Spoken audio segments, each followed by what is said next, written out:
So last night there was a fire outburst at Ahia Ohuru in Aba, Abia State.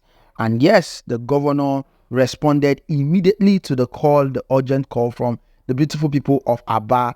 And he reassured them immediately that that market has been outdated. It has been out of standard. It has been out of place. That he consoled them for those who lost goods worth millions of naira.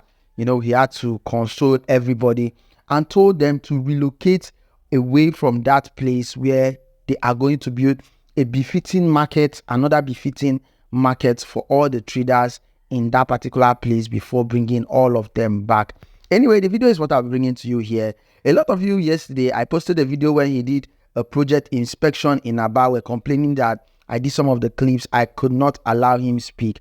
I'm really sorry about that, guys. So this one, just watch it completely. The voice notes for that previous video is inside this one. Enjoy the video. Don't forget to subscribe. You will be happy that you are in Aba. Yes. And that's what we have come to do.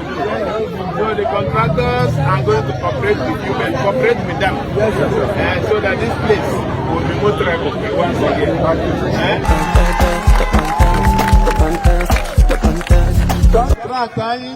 For Muma Road, when I get to analyze the road.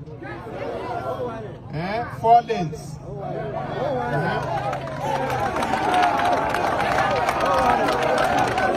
And dog a see on Muma Road. For na Old Express. So only just a area. All straight. One way.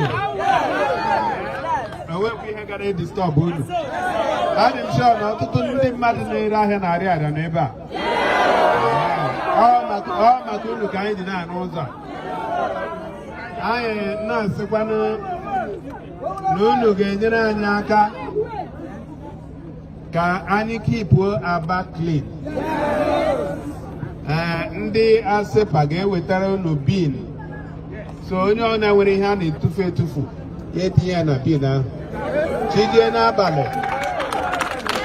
Chidiana Bale, he will put on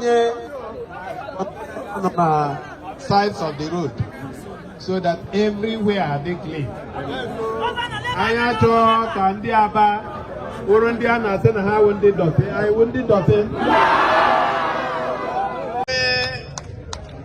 Audio tour. Gea Muchiana Linia to better. Maka Aba we be jamon. Na what am neku? Obi de Guanamoto na Dilobeja Akuwale na aga. Ihe munota gosirim na tutu afọ a na agwụ maybe ebe December. I got no children either.